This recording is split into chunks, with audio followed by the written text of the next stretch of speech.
Hello friends, welcome to Takshala law academy. This is advocate Sneha Soni from Takshala law academy. आज हम आपके साथ डिस्कस करेंगे case laws related to article 21.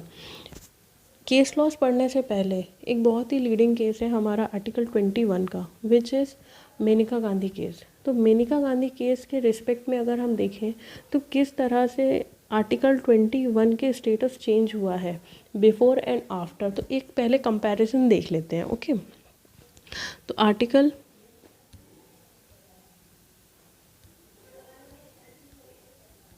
21 को हम दो पार्ट्स में डिवाइड कर सकते हैं on the basis of Maneka Gandhi case. तो फर्स्ट इज अगर हम बात करें बिफोर क्या स्टेटस था और आफ्टर क्या स्टेटस हुआ. तो बिफोर की अगर हम बात करें तो article 21 was interpreted very narrowly. बहुत ही नैरोली वो लोग क्या करते थे, जो जितने भी जूरिस्ट होते थे, they were interpreting article 21 very narrowly. And after the judgment of Maneka Gandhi case it was interpreted in a wider sense. Okay, law की अगर हम बात करें तो उस टाइम पे natural justice was not included. जब भी आप स्टेट जब भी लॉ बनाती थी उस टाइम पे नेचुरल जस्टिस को कोई भी प्रेफरेंस नहीं दी जाती थी. कुछ भी नहीं देखा जाता था कि जो लॉ बन रहा है वो it is against the natural justice or not. लेकिन आफ्टर दिस लॉ जो भी बनाया जाता था उसमें principle of natural justice was embedded. वहाँ पे वो रहता ही रहता था. ओके, सेकेंडली अगर हम बात करें procedure established by law, procedure established by law की अगर हम बात करते हैं तो यहाँ पे बिफोर बात की जाती थी तो it was procedure established by the legislature. लेकिन हम अगर आफ्टर मेनका गांधी केस के बारे में बात करें तो हमेशा it was like procedure established by law must satisfy the requirement of fairness and reasonableness. Okay, personal liberty की अगर हम बात करें बिफोर मेनका गांधी केस तो इट वाज लाइक कि केवल फिजिकल लिबर्टी की बात की जाती थी, फिजिकल बॉडी की लिबर्टी की बात की जाती थी. But after Maneka Gandhi case personal liberty includes human dignity.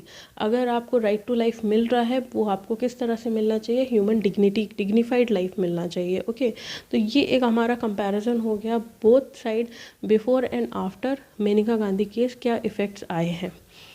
अब हम केस लॉस एक एक करके देखते हैं. तो सबसे पहला जो हमारा केस है which is a very important case, A.K. गोपालन वर्सेस स्टेट ऑफ मद्रास, 1951 का केस है. यहाँ पे बोला गया था कि आर्टिकल 21 इज़ अवेलेबल ओनली. किसके अगेंस्ट अवेलेबल है? Against the execution action, executive action. उसके अलावा आप कहीं पे भी आर्टिकल 21 का प्रोटेक्शन नहीं ले सकते हो. ओके, इसके बाद मेनका गांधी केस आया. मेनका गांधी का केस जब आया तो उसमें बोला गया था कि protection of article 21 is available not only for the executive action but also against the legislative. Okay, next is article 21 के अगर आप केसेस की बात करते हो तो that is the scope of article 21.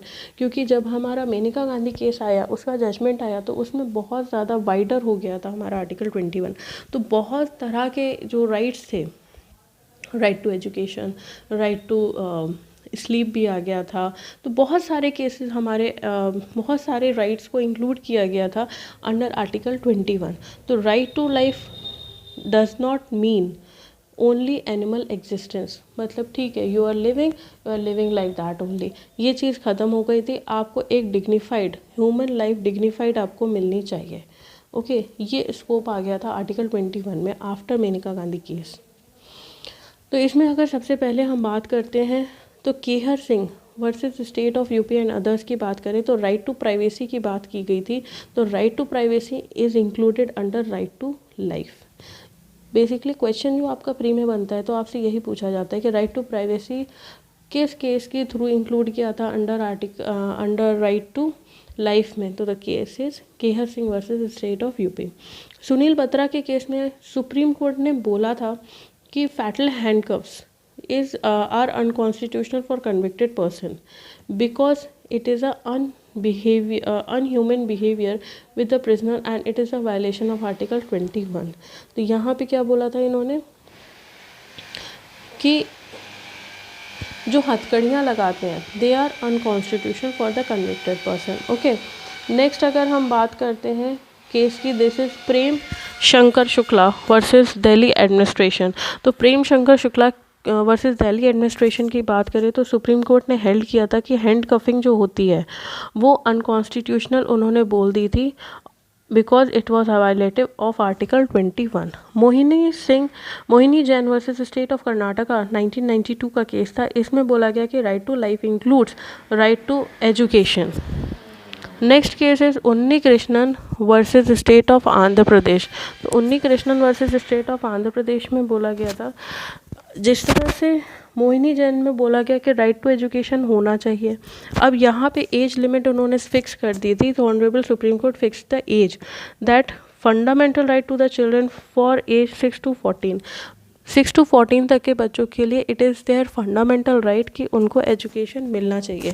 और उसके लिए पार्लियामेंट ने एक्ट बनाया free and compulsory education act 2009। Next is Satwant Singh versus APO Delhi. Satwant Singh versus APO Delhi में बोला गया था राइट टू गो अब्रॉड, वो भी क्या है, हमारा फंडामेंटल राइट है under article 21। Subhash Kumar versus state of Bihar, इसमें बोला गया कि right to get pollution free air, वो भी क्या है, हमारा फंडामेंटल राइट है under article 21। Next is Olga Tellis versus Bombay municipal corporation, इसमें बोला गया कि right to livelihood is also included under article 21. Next एक case is Lakshman Devi versus attorney general of India. यहाँ पे बात की गई थी कि जो डेथ सेंटेंस अगर आप पब्लिक प्लेस पे एग्जीक्यूट करा रहे हो, execution of death sentence eight public place is unconstitutional because it is violative of article 21। Next is very important case Hussainara versus state of Bihar. यहाँ पे बोला गया था supreme court held equal justice and free legal aid of N accused की बात की जा रही है, वो क्या है, फंडामेंटल राइट है उनका under article 21। Rudal Shah versus state of Bihar, यहाँ पे बात की गई थी अगर कोई इलीगल इम्प्रिजनमेंट होता है तो जो भी प्रिजनर है उनके पास क्या है, राइट टू कंपनसेशन होता है। चंद्रिमा दास वर्सेस रेलवे चेयरमैन बोर्ड, यहाँ पे बोला गया था कि जो रेप विक्टिम्स होते हैं उनका ये फंडामेंटल राइट है कि उन्हें कंपनसेशन मिलना चाहिए अंडर आर्टिकल 21। इसके बाद कुछ और केसेस हैं which are very important for this article and recently cases आए हैं। तो सबसे पहले है हमारा जस्टिस के.एस. पुट्टास्वामी का केस है, Puttaswamy versus union of India. इस केस ये 2019 का ही केस है, इसको आधार केस भी बोलते हैं और इसमें सुप्रीम कोर्ट ने अपहेल्ड की थी constitutional validity of Aadhaar after reading out and striking out certain provisions. Okay, then इसके बाद आपका नेक्स्ट केस आता है जो Joseph Shine versus union of India. यहाँ ये भी आपका 2019 का केस है, लीडिंग केस है, जहाँ पे ऑफेंस ऑफ अडल्ट्री को क्या कर दिया था, अनकॉन्स्टिट्यूशनल घोषित कर दिया गया था। One more case is Navtej Singh Johar versus union of India, ये भी आपका 2019 का केस है। यहाँ पर होमोसेक्सुअल एक्ट्स आर कॉन्स्टिट्यूशनल, यानी कि जो सुप्रीम कोर्ट ने डिक्लेयर किया था, जो सेक्शन हमारा 377 of IPC unconstitutional in so far as it criminalises homosexual acts between consenting adults. कुछ और केसेस हैं जो है जैसे आपका people's union for democratic rights versus union of India. यहाँ पे बात की गई थी, this is a case in 1982। यहाँ पे आपकी बात की गई थी non payment of minimum wages के बारे में। Next is Suchitra Srivastava versus Chandigarh administration, जहाँ पे रिप्रोडक्टिव चॉइस के बारे में बात की गई थी। एंड राइट टू हेल्थ की अगर कुछ और केसेस हैं आप उनको भी देख सकते हैं, जैसे छोटे छोटे केसेस हैं। For example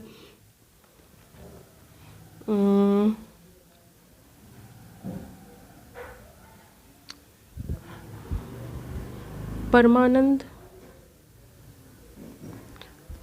Katara versus union of India, इसमें आपकी बात की गई थी, ये 1989 का केस है एंड इसमें बोला गया था राइट टू हेल्थ के बारे में बात हुई थी। And Vishakha versus state of Rajasthan, यहाँ पे प्रिवेंशन ऑफ सेक्सुअल हैरेसमेंट की बात की गई थी। Then MC Mehta versus Kamal Nath, यहाँ पे आपके एनवायरमेंटल राइट्स के बारे में बात की थी।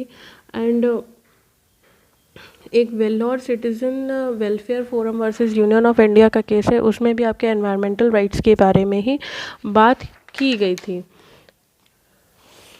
तो दैट्स ऑल फॉर एक और केस है which is very important, that is Ramlila मैदान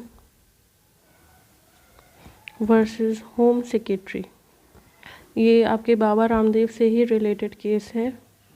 home secretary union of India, तो इसमें आया था आपका राइट टू स्लीप के बारे में बात की गई थी।